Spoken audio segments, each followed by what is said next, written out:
योऽन्तः प्रविश्य मम वाचमिमां प्रसुप्ताम् सञ्जीवयत्यखिलशक्तिधरस्वधाम्ना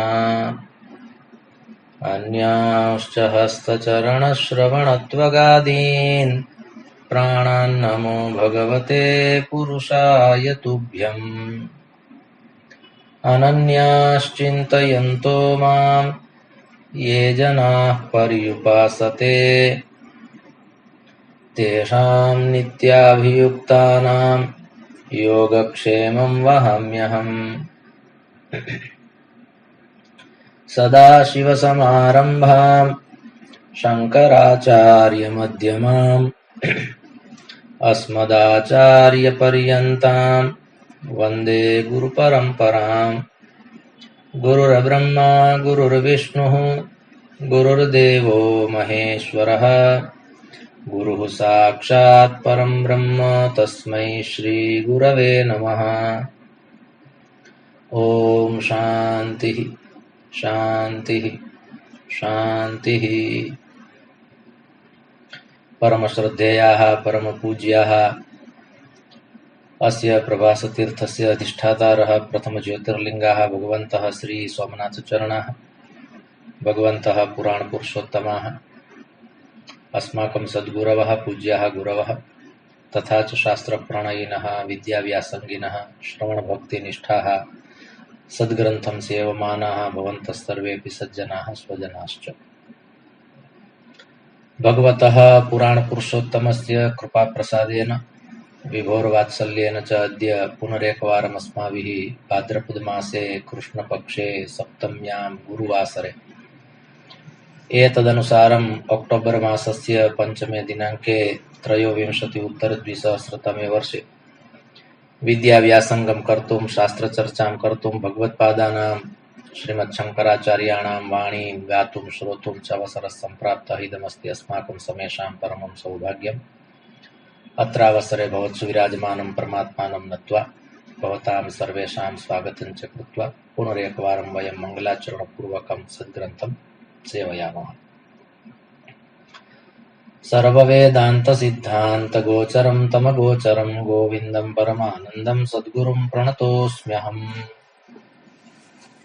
भगवत्पादाः ब्रह्म सत्यं जगन्मिथ्या जीवो ब्रह्मैव नापरः एतस्य वाक्यस्य सिद्धिं कुर्वन्तः सन्ति। एकेन कुम्भेन कुम्भस्य उदाहरणेन यथा मृदा विनिर्मितः घटः अस्ति किन्तु तत्र मृत्तिकायाः एव प्राधान्यं वर्तते तद्वद् एतस्य जगतः अस्माभिः यदवलोकनं विधीयते तत्र मूलतः ब्रह्मणः एव सत्ता अस्ति, तस्यैव प्राधान्यमस्ति। ब्रह्म अस्ति चेत् जगदस्ति, जगदस्ति चेत् ब्रह्म अस्ति इति न। इयं परम्परा चलति, अयं विषयः चलति। तर्हि ब्रह्मतत्त्वं विहाय अन्यत् किमपि तत्त्वं नास्ति, एकं ब्रह्मतत्त्वम् अस्ति। तर्हि अत्र वाक्येऽस्मिन् दोषः नास्ति।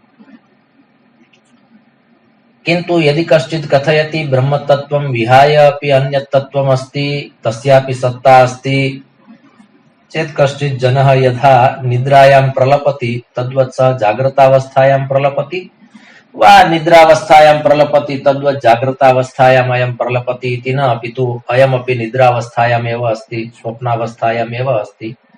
बाह्यदृष्ट्या कदाचित् अस्माभिः अनुभूयते यदयं जागृतः, किन्तु वास्तविकरूपेण सः स्वप्नावस्थायाम् अस्ति। ब्रह्मणः सत्तां विहाय अन्यस्य सत्तां स्वीकरोति, अर्थात् सः निद्रावस्थायां प्रलपति। एवं प्रकारेण अत्र उक्तं वर्तते। द्वैतस्य अनुभवः न कर्तव्यः वर्तते। भगवत्पादानां श्रीमच्छङ्कराचार्याणां सिद्धान्तः अस्ति अद्वैतवादः, अद्वैतसिद्धान्तः। शनैः शनैः क्रमेण अस्माभिः सा प्रतीतिः कर्तव्या वर्तते या प्रतीतिः भगवत्पादाः कारयितुमिच्छन्ति। अद्वैत भावः, अद्वैत सिद्धान्तः, अद्वैतवादः। यत्र द्वैत्वत्वं नास्ति, आचार्यचरणाः श्रीमद्वल्लभाचार्याः कथयन्ति यदि द्वैत भावः स्वीकर्तव्यः अस्ति चेत् कदा स्वीकर्तव्यः, यदा भजनं कर्तव्यमस्ति तदा। द्वैतं भजन हेतवे इति उक्तं वर्तते आचार्यचरणैः, श्रीमद्वल्लभाचार्यैः उक्तमस्ति। यावत् कालपर्यन्तम् अस्माकं जीवने भजनम् अस्ति, साधना अस्ति, उपासना अस्ति, तावत् कालपर्यन्तं द्वैत भावः आवश्यकः। कारणं सः ईश्वरः, अहं भक्तः। भक्तत्वं यदि स्वीकर्तव्यमस्ति चेत् भगवत्पादानाम् अयम् एकः सिद्धान्तः तस्मिन् समये अस्माभिः कोणे स्थापनीयः भवति। तर्हि अत्र कथनस्य इदं बीजं यदि इयम् एका अवस्था वर्तते, न तु वैचारिकी सृष्टिः अस्ति। शास्त्राणि श्रुत्वा श्रुत्वा ब्रह्मतत्त्वस्य चिन्तनं कृत्वा कृत्वा कीटभ्रमरन्यायेन इयम् एका अवस्था आगच्छति यत् सर्वं खल्विदं ब्रह्म इदं वाक्यं स्थिरं भवति। सर्वं खल्विदं ब्रह्म, यत् किमपि अस्ति ब्रह्मतत्त्वम् अस्ति। ब्रह्मतत्त्वं विहाय अन्यत् तत्त्वं नास्ति, अन्यस्य सत्ता नास्ति। तर्हि द्वैतभावस्य अनुभवः कदा भवति, यदा वासनायाः अभिवृद्धिः भवति। वासना वृद्धिर्भवति तदानीं द्वैत्वत्वम् आगच्छति, नान्यथा अद्वैत्वत्वं वर्तते। अत्र तत् प्रोक्तं वर्तते। एवञ्च द्वैतभावः इति मनसः विषयः अस्ति, अद्वैत भावः इति आत्मनः विषयः अस्ति। यस्य मनुष्यस्य जीवने केन्द्रस्थाने आत्मा अस्ति, सः मनुष्यः अद्वैत भावस्य अनुभूतिं कर्तुं शक्नोति। किन्तु यस्य मनुष्यस्य केन्द्रे मनः अस्ति, तर्हि सः द्वैतम् अनुभवति। तर्हि अत्र द्वैत भावः न अपितु अद्वैत भावः स्वीकर्तव्यः इति भगवत्पादानां सिद्धान्तः। पुनश्च भगवत्पादैः कुत्रापि न उक्तं वर्तते यद् मम वादः अस्ति अद्वैतवादः। किन्तु तेषां सिद्धान्ताः, तेषां चिन्तनं, तेषां परिपाटी, तेषां ब्रह्मज्ञानं, तेषां प्रतिपादनशैली तादृशी वर्तते येन जनाः वदन्ति यत् भगवत्पादानां सिद्धान्तः अद्वैतवादः अस्ति। भगवत्पादाः न कथयन्ति, निरूपणं तथा कुर्वन्ति, वर्णनं तथा कुर्वन्ति चेत् अस्माकं मनसि अयं भावः स्थिरः भवति यत् भगवत्पादानां सिद्धान्तः, विचारः कदाचित् प्रतीयते अद्वैतवादस्य, अद्वैतभावस्य। अहम् अद्वैतवादस्य पुरस्कर्ता अस्मि, मया अद्वैतवादः स्थापितः, अद्वैतवादस्य एकं विशिष्टं महत्त्वम् अस्ति, एतादृशं कुत्रापि नोक्तं वर्तते। भवतु अस्माभिः भगवत्पादानां सर्वेपि ग्रन्थाः न पठिताः, तथापि श्रीमद्भगवद्गीतायाः शाङ्करभाष्यं पठितमस्ति इति कृत्वा अहं कथयामि। कुत्रापि तैः अयं सिद्धान्तः मम सिद्धान्तः अस्ति इति धिया न किमपि लिखितं वर्तते। किन्तु तेषां वर्णनशैली एव तादृशी वर्तते। तत् पठित्वा अयं निष्कर्षः आगच्छति यत् भगवत्पादानां सिद्धान्तः वर्तते अद्वैतवादः। द्वैतं भजनहेतवे इति सत्यं, नान्यथा जगति अस्माकं विचरणं चलति तस्मिन् समये यदि द्वैतभावः अस्ति चेत् वासनायाः अभिवृद्धिः अस्ति, एवं च मनसः अयं विकारः अस्ति, अस्माकं केन्द्रस्थाने मनः अस्ति इति सिद्धं भवति। अत्र तत् प्रोक्तं वर्तते। नान्यथा ब्रह्मतत्त्वं विहाय अन्यत् किमपि तत्त्वं नास्ति। एकं तत् सत्यं यत् विप्राः बहुधा वदन्ति, एकं सद्विप्राः बहुधा वदन्ति। एकमेव तत्त्वमस्ति, किन्तु विप्राः, अत्र विप्राः नाम शास्त्राणि, विविधाः महापुरुषाः ज्ञानिनः, ते विविधानि रूपाणि सन्ति भगवतः इति कृत्वा एकं सद्विप्राः बहुधा वदन्ति इति प्रसिद्धं वाक्यमस्ति। अद्य अस्माकं केन्द्रस्थाने वाक्यद्वयमस्ति, सर्वं खल्विदं ब्रह्म एवं च एकं सद्विप्राः बहुधा भवन्ति वा बहुधा वदन्ति। यथा श्रीमद्भागवत महापुराणे दशमस्कन्धे पूर्वार्धे गर्गाचार्यः भगवतः श्रीकृष्णस्य नामकरण संस्कार विधौ आगच्छति, तस्मिन् समये सः कथयति, बहूनि सन्ति रूपाणि, बहूनि सन्ति नामानि, रूपाणि च सुतस्य ते, गुणकर्मानुरूपाणि तान्यहं वेद नो जनाः। अयं श्लोकः तत्र निर्दिष्टः वर्तते। गर्गाचार्य कथयति एतस्य यस्य नामकरण संस्कारार्थम् अहम् आगतः एतस्य बहूनि नामानि सन्ति, एतस्य बहूनि रूपाणि सन्ति, किन्तु तानि सर्वाण्यपि नामानि, तानि सर्वाण्यपि रूपाणि गुणकर्मानुरूपाणि। तत्र कारणानि सन्ति गुणाः, तत्र कारणानि सन्ति कर्माणि। गुणाधारेण नामानि सन्ति, कर्माधारेण नामानि सन्ति, गुणाधारेण रूपाणि सन्ति, कर्माधारेण रूपाणि सन्ति इति कृत्वा एकं सद्विप्रा बहुधा वदन्ति। अस्माभिः अच्युतः, आनन्दः, एवं प्रकारेण दामोदरः, गोविन्दः, गोपालः, श्रीकृष्णः, ब्रह्मेति, परमात्मेति, भगवान् इति शब्द्यते। विविधानि नामानि तस्य सन्ति, अनंत नामानि सन्ति। नमोस्त्वनन्ताय सहस्रमूर्तये सहस्रपादाक्षि शिरोरुबाहवे सहस्रनाम्ने पुरुषाय शाश्वते सहस्रकोटि युगधारिणे नमः। तर्हि बहूनि नामानि सन्ति, किन्तु मूलं गच्छामः चेत् एकमेव वर्तते। तद् नाम अस्ति, दार्शनिकदृष्ट्या यदि परमात्मनः एकं नाम अस्ति चेत् तद् नाम अस्ति ब्रह्म। उपनिषद परंपरायां ब्रह्म इति शब्दः प्रयुक्तः वर्तते। पश्चात् पुराण परंपरायाम् अस्माभिः ज्ञातं यत् कुत्रचित् परमात्मा शब्दः अस्ति, कुत्रचित् भगवान् शब्दः अस्ति, कुत्रचित् ईश्वर शब्दः अस्ति, कुत्रचित् भक्तवत्सल शब्दः अस्ति, कुत्रचित् विभु शब्दः अस्ति। एवं प्रकारेण तस्य सामर्थ्यं, तत्र वैशिष्ट्यं तस्य प्रतिपादितं वर्तते इति कृत्वा अत्र अस्माभिः इदं ज्ञेयं वर्तते यत् एकं सद्विप्रा बहुधा वदन्ति। सत्यम् एकमस्ति, तत्त्वम् एकमस्ति, किन्तु विविधैः नामभिः एतस्य वर्णनं भवति। किन्तु यदि कश्चित् कथयति ब्रह्मतत्त्वं विहाय अपि अन्यत् तत्त्वम् अस्ति, ब्रह्मणः एकस्यैव सत्ता नास्ति, अपरस्यापि कस्यापि सत्ता वर्तते चेत् सः निद्रायां प्रलपति। मुखरता अस्ति इति, अत्र मुखरता अस्ति इति अत्र उक्तम्। कश्चित् जनः कथयति ब्रह्मतत्त्वं विहाय अन्यदपि तत्त्वम् अस्ति चेत् सः मुखरः, मुखरयति मोहाय जगतः। तर्हि मुखरः अस्ति सः, अधिकं जल्पति, तथा नास्ति। एकं सद्विप्रा बहुधा वदन्ति।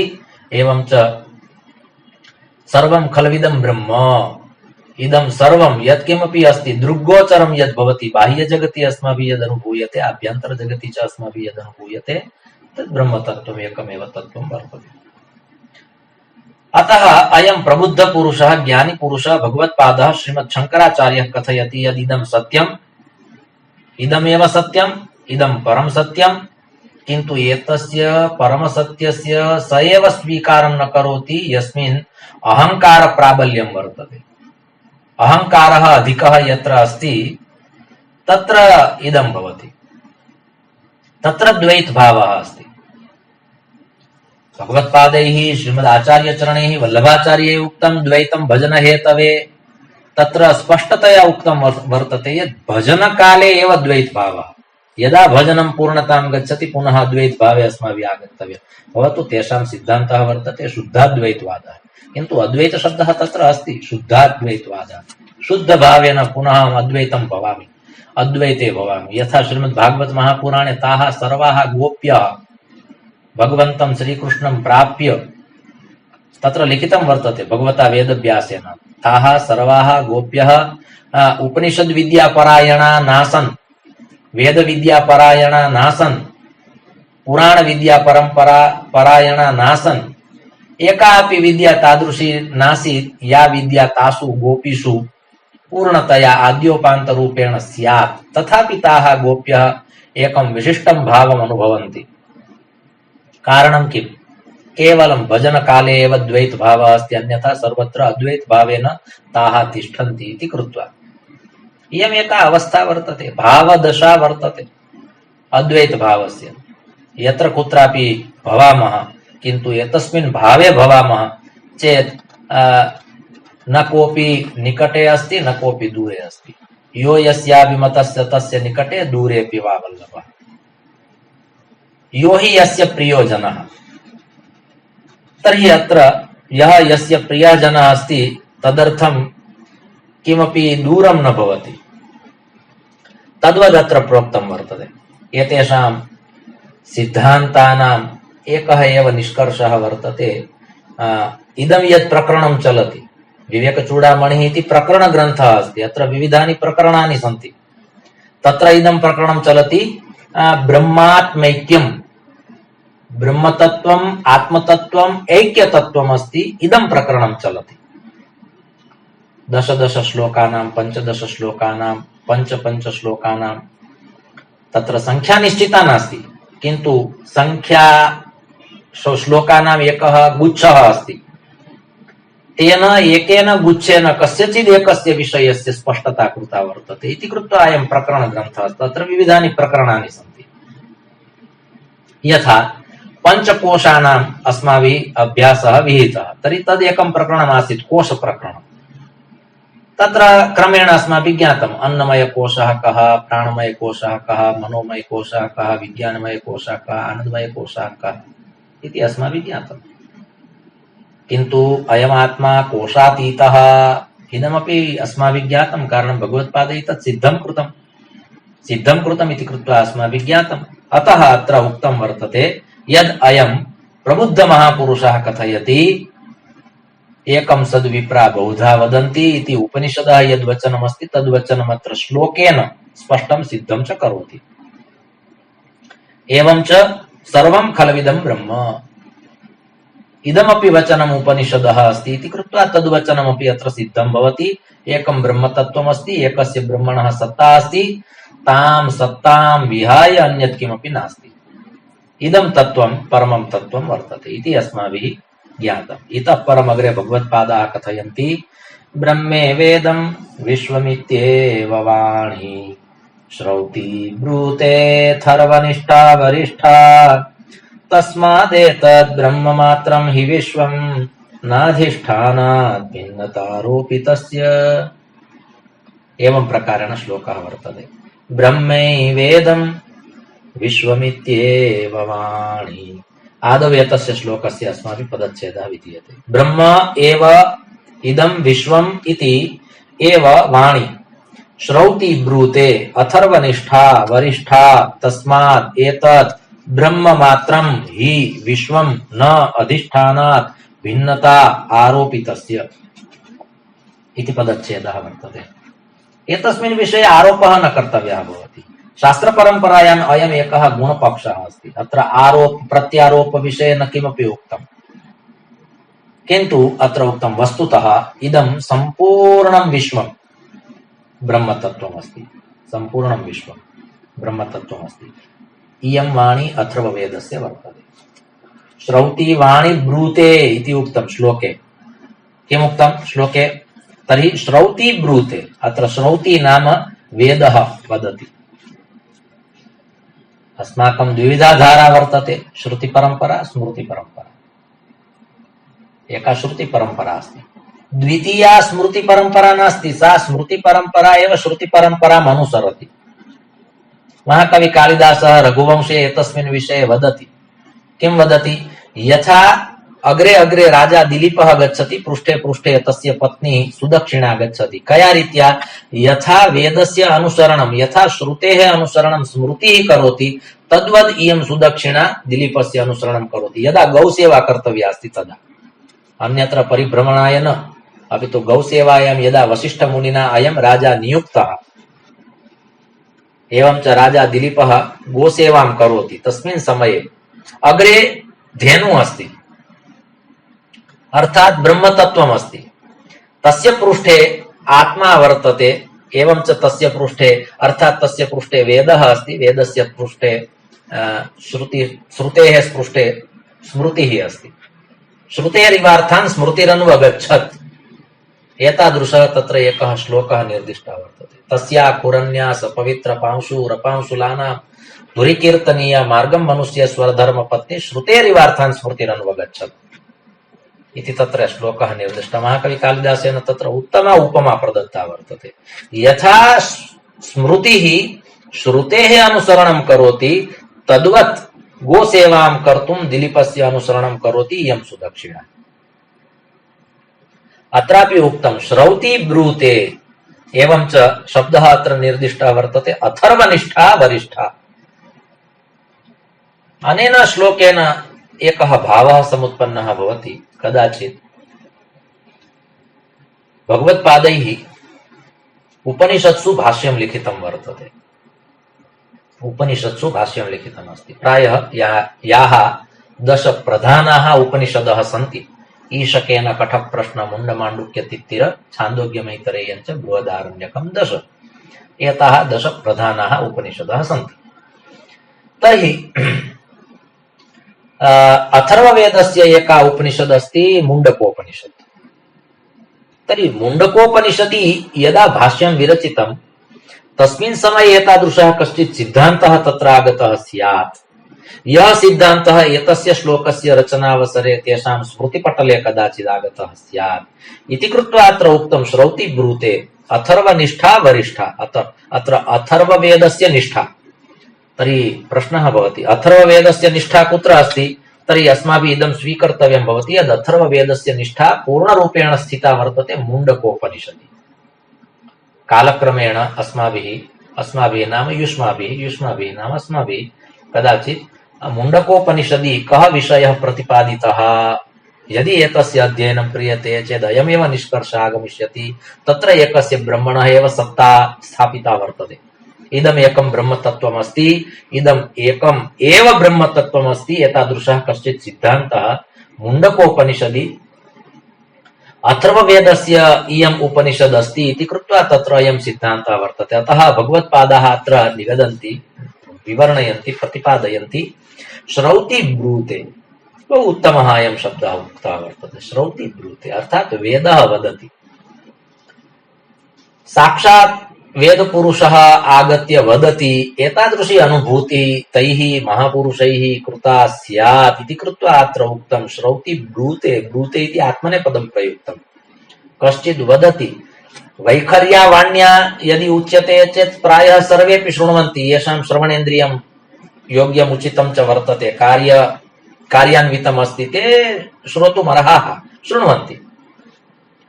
किन्तु कश्चित् परावाण्या वदति, वैखर्यावाण्या न वदति चेत् परावाण्या कश्चित् वदति चेदपि यः श्रोतुम् इच्छति, यः शुश्रूषति, सः शृणोति एव।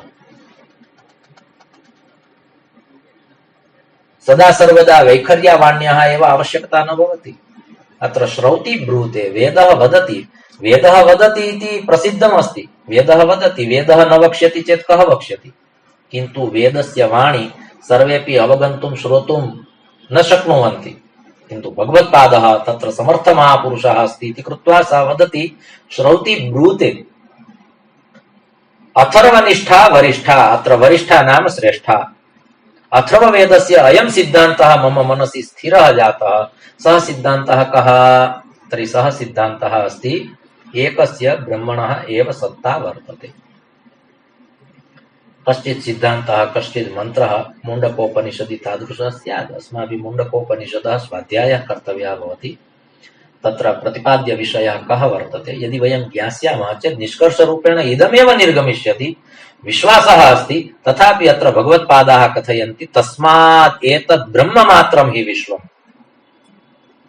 सम्पूर्णमिदं विश्वं ब्रह्ममात्रम्, ब्रह्मणः सत्तायाम् एव अस्ति। एतादृशः कश्चित् सिद्धान्तः मन्त्रे निरूपितः वर्तते। अत्र श्लोके भगवत्पादाः निरूपयन्ति।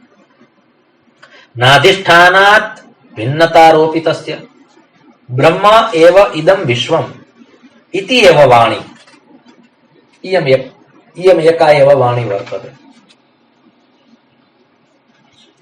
यदि किमपि अनया वाण्या, अनया जिह्वया किमपि वक्तव्यमस्ति चेत् इदम् एकमेव वचनं वक्तव्यमस्ति यत् इदं विश्वं ब्रह्म इति एव एका वाणी।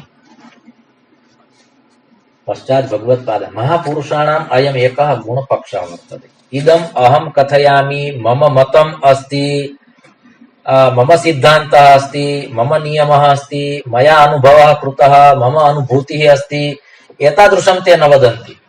श्रौति ब्रूते। अनेन वाक्येन इदमपि स्पष्टं भवति यद् वेदवचनम् अनेन अनुभूतम् अस्ति। अहं कथयामि इति न उक्तं भगवत्पादैः, श्रौति ब्रूते। वेदस्य वचनमिदं, वेदो वदति। वेदः वदति किन्तु सर्वे न शृण्वन्ति। एतस्य एकं तात्पर्यमस्ति, वेदः वदति किन्तु भगवत्पादः शृणोति, तत् स्पष्टमस्ति। बहवः वदन्ति किन्तु केचन एव शृण्वन्ति। बहवः प्रलपन्ति, विरलाः वदन्ति। नाम शास्त्रवचनं वेदवचनम् उच्यते चेदेव उचितं वचनं तदस्ति, तदेव उक्तम् उक्तम्, अन्यथा तु प्रलपनमेव वर्तते। लौकिकी वाणी भगवान् न स्वीकरोति, परमात्मने न रोचते। अलौकिका वाणी वर्तते चेत् पञ्चवर्षीयः बालः ध्रुवः वदति चेत् भगवान् शृणोति, गोप्यः वदन्ति भगवान् शृणोति, प्रह्लादः वदति भगवान् शृणोति, बाणशय्यायां सूक्तः भीष्मः वदति भगवान् शृणोति। साक्षात् तत्र श्रोतुमागच्छति, न शृणोति श्रोतुमागच्छति। भक्तः कथयति अत्र स्थित्वा एव त्वया श्रोतव्यमस्ति, यावत् मम शरीरात् प्राणाः न गच्छन्ति तावत् त्वया अत्रैव स्थेयं वर्तते इति भीष्मस्य वचनं। सदेव देवो भगवान् प्रतीक्षताम् कलेवरं यावदिदं हीनोम्यहम् प्रसन्नः सारुणलोचनोल्लसत् मुखाम्बुजोद्यानपथश्चतुर्भुजः। इदं वचनं श्रीमद्भागवत महापुराणे प्रथमस्कन्धे 9मे अध्याये। तर्हि अत्र भगवत्पादाः वदन्ति, किं वदन्ति? अत्र मम दृढनिर्णयः किमपि नास्ति, किन्तु श्रौति ब्रूते, वेदः वदति अहं शृणोमि तदेव अहं कथयामि, मया यत् श्रुतं तद् मया श्रावितम्। श्री सुखदेव मुनिः अपि भागवत महापुराणे कथयति। राजा परीक्षित शृणोति चेत् सुखदेव मुनिः कथयति मम पित्रा यद् भागवतं पाठितं तद् अहं श्रावयामि, अत्र मम किमपि नास्ति। तर्हि अत्र एतस्य जगतः रूपद्वयमस्ति, किन्तु तद् रूपद्वयमपि एकस्मिन् रूपे विलीनं भवति। सावधानेन इदं श्रोतव्यम्। किं रूपद्वयम्? तर्हि एकं विश्वमस्ति, एकं जगदस्ति नाम जगत्, एकं जगदस्ति रूप जगत्। नाम रूपाभ्याम् इदं जगत् विस्तृतं वर्तते। नाम रूपाभ्याम्, नाम रूपात्मकं जगत् इति प्रसिद्धं वचनं वर्तते। इदमपि वचनम् अस्माभिः उट्टङ्कनीयं। यदि भवन्तः किमपि उट्टङ्कयन्ति चेत् नाम रूपात्मकं जगत् इति प्रसिद्धं वाक्यं वर्तते। तर्हि अत्र जगति विविधानां पदार्थानां विविधानि नामानि सन्ति, विविधानां पदार्थानां विविधानि रूपाणि सन्ति इति कृत्वा नामरूपाभ्यां जगतः परिचयः भवति। भगवतः श्रीकृष्णस्य लीलायामपि यथा यथा गुणमाहात्म्यं वयं शृण्मः तथा तथा तस्य परिचयः भवति। यशोदा यदा आगच्छति तद् दामोदर लीलां कर्तुं, भगवान् श्रीकृष्णः तस्मिन् समये सन्नद्धः अस्ति, सिद्धः अस्ति। अतः सा यशोदा यदा सा लीला जाता तत्पूर्वं भगवतः श्रीकृष्णस्य नाम नासीत् दामोदर इति, किन्तु दाम्ना उदरं बद्धं भवतु, द्व्यङ्गुलं न्यूनं भवति। दाम शब्दस्य अर्थः कः भवति? रज्जु। दाम शब्दस्य अर्थः अस्ति रज्जु। रज्ज्वा उदरं बद्धुं बध्नातुम् आगच्छति। रज्ज्वा उदरं बध्नातुम् आगच्छति यशोदा। पश्चात् भगवतः श्रीकृष्णस्य नाम भवति दामोदर। तर्हि यया रज्ज्वा उदरं तत्र बध्नितं तद्वत् तस्मिन् समये इदं नाम भगवतः भवति दामोदर इति। दामोदर लीला कृता तस्मिन् समये दाम्ना उदरं बध्नीतम् इति कृत्वा अयं दामोदरः। तद्वत् नाम रूपात्मकं जगत् इति अत्र वचनं प्रसिद्धं वर्तते। अस्माभिः अनुभवः, अयम् अनुभवः तु अस्माभिः कृतः एव। कः अनुभवः? एतस्य जगतः यत् स्वरूपमस्ति तत्र सर्वेषामपि पदार्थानां विविधानि नामानि सन्ति, सर्वेषामपि पदार्थानां विविधानि रूपाणि सन्ति। जगति विद्यमानानि यानि वस्तूनि सन्ति तेषां सर्वेषामपि वस्तूनां किमपि किमपि नाम अस्ति, किमपि किमपि रूपम् अस्ति इति कृत्वा नाम रूपात्मकं जगत् इति वाक्यं सिद्धं स्पष्टं च भवति। किन्तु नाम्नां पृष्ठे रूपाणां पृष्ठे एकं ब्रह्मतत्त्वं स्थिरमस्ति इति अस्माभिः न विस्मर्तव्यम्। एकं सद्विप्रा बहुधा वदन्ति, एकमेव ब्रह्मतत्त्वम् अस्ति, किन्तु इदं ब्रह्मतत्त्वम् इदानीम् अनेन नाम्ना प्रसिद्धिं गतम्, इदं रूपम् अस्माभिः ज्ञातम् इति कृत्वा इदं ब्रह्मतत्त्वम् अनेन रूपेण प्रसिद्धिं गतम्। एतदस्माभिः स्वीकर्तव्यम्, एतदस्माभिः श्रोतव्यम्, एतदस्माभिः उररीकर्तव्यमस्ति, स्थिरं कर्तव्यमस्ति। कथनस्य इदं तात्पर्यम्। शास्त्रपरम्परायां नूतनः एकः विषयः निर्गच्छति, तदर्थं कदाचित् पर्याप्तरूपेण कालः नास्ति, किन्तु अत्र बीजारोपणं करोमि। शास्त्रपरम्परायाम् एकः सिद्धान्तः अस्ति, कार्यकारणसिद्धान्तः। कार्यकारणसिद्धान्तः प्रसिद्धः अयं सिद्धान्तः। अस्माभिः कदाचित् स्वल्पा चर्चा एतस्मिन् विषये कृता वर्तते। यदिदं जगत् ब्रह्मणः कार्यमस्ति एवं च सत् इति तस्य कारणमस्ति। सत् कारणम् एवं च जगत् कार्यम्। ब्रह्म तत्त्वं किं करोति, ब्रह्मणः कार्यं किं, कार्यशब्दस्य अर्थः अस्माभिः ज्ञातः, कर्तुं योग्यं कार्यम्। तर्हि अत्र एकं कार्यमस्ति। तर्हि दार्शनिक परम्परायां कश्चित् पृच्छति कार्यं नाम किं, तर्हि एतस्य प्रश्नस्य उत्तरं भवति कार्यं नाम जगत्, ब्रह्मणः कार्यं। ब्रह्म तत्त्वं विचारयति, ब्रह्म विचारयति यत् कर्तुं योग्यम् अस्ति इति कृत्वा जगत् निर्माणम्। किन्तु जगत् निर्माणे कारणं किं, तर्हि जगत् निर्माणे कारणमस्ति सत्, सत् तत्त्वं, सत् सत्यं। सत्यस्य कोऽर्थः दार्शनिक परम्परायां यदि कश्चित् पृच्छति सत्यं नाम किं, तर्हि अस्माभिः किम् उत्तरणीयं, किम् उत्तरं देयं, तर्हि तस्य उत्तरमस्ति त्रिकालाबाधितं सत्यं। त्रिषु कालेषु यद् मिथ्या न भवति सत्यमेव भवति, तत् सत्यं सत्यम् अस्ति, त्रिकालाबाधितं। प्रश्नः भवति किम् उदाहरणमेतस्य, तर्हि पूर्वस्यां दिशि भुवनभास्करः सूर्यः उदेति इति उदाहरणं। सत्यं वा असत्यं, तर्हि भवन्तः वक्ष्यन्ति सत्यम्, अहमपि कथयामि सत्यम्। तर्हि इदं सत्यं त्रिकालाबाधितम् अस्ति। कृतयुगे सतयुगे अपि सूर्यः पूर्वस्यां दिशि एव उदीयमानः आसीत्। त्रेतायुगे अपि सूर्यस्य उदयात्मिका दिशा वर्तते पूर्व।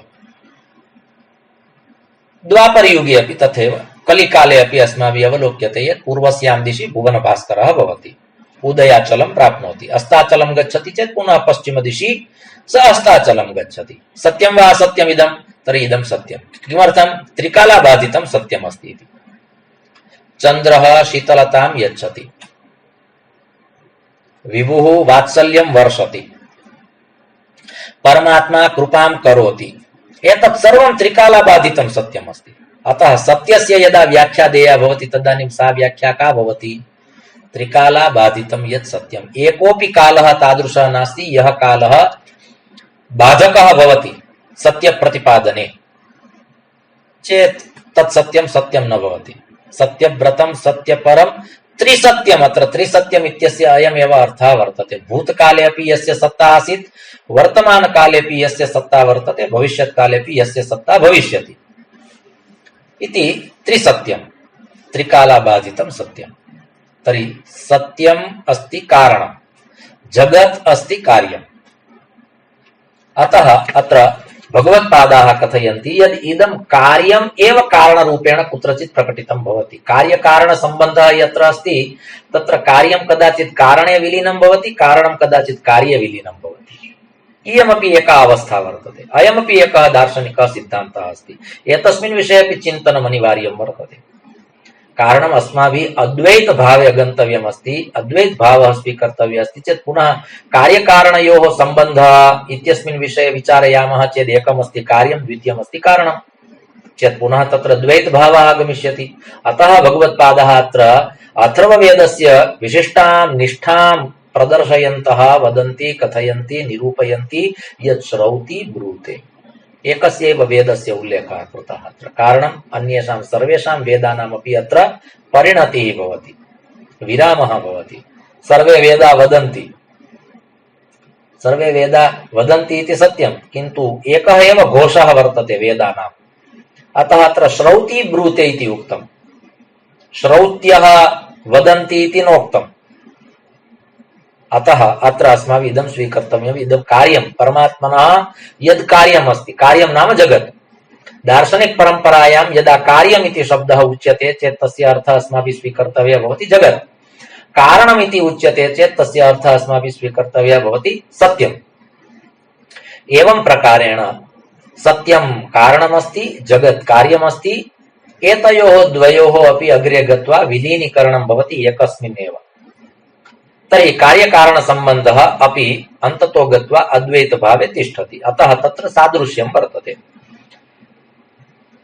कार्यं यदस्ति तद् अन्यरूपेण कारणम् एव वर्तते, कारणं यदस्ति तदन्ततो गत्वा कार्यमेव वर्तते इति श्रुतिसम्मतः अयं सिद्धान्तः निर्दिष्टः वर्तते। उपनिषत् परम्परायामपि इदम् उक्तं वर्तते। अतः अन्ततो गत्वा अस्माभिः यस्य जगतः अवलोकनं क्रियते तत् जगत् ब्रह्मतत्त्वमस्ति इति अत्र भगवत्पादाः निरूपयन्ति। अयं श्लोकः पुनरेकवारम् अस्माभिः श्रुत्वा सिद्धान्तोऽयं पूर्णः क्रियते। ब्रह्मैवेदं विश्वमित्येव वाणी श्रौति ब्रूते थर्वनिष्ठा वरिष्ठा तस्मादेतद् ब्रह्ममात्रं हि विश्वं नाधिष्ठानात् भिन्नतारोपितस्य। अयं सिद्धान्तः श्रौति ब्रूते मुण्डकोपनिषत् अस्माभिः एका सा उपनिषत् स्वीकर्तव्या भवति। तत्र कः सिद्धान्तः निरूपितः तदस्माभिः सिद्धान्तः ज्ञेयः वर्तते, किन्तु ब्रह्मणः एकस्यैव सत्ता वर्तते इति अस्माभिः ज्ञातम्। एकं सद्विप्रा बहुधा वदन्ति, सर्वं खल्विदं ब्रह्म इति वचनद्वयम् अद्य अस्माकं चिन्तनपरम्परायां भवतु इति भावपुरस्सरं धन्यवादं विनिवेद्य द्वाभ्यां श्लोकाभ्यां सत्रमिदम् अस्माभिः भगवच्चरणयोः समर्प्यते। धर्मस्य विजयो भूयाद् धर्मस्य पराभवः प्राणिनां चैव सद्भावः भूयाद् विश्वस्य मङ्गलम्। सर्वे भवन्तु सुखिनः सर्वे सन्तु निरामयाः सर्वे भद्राणि पश्यन्तु मा कश्चित् दुःखभाग् भवेत्। ॐ शान्तिः शान्तिः शान्तिः। ॐ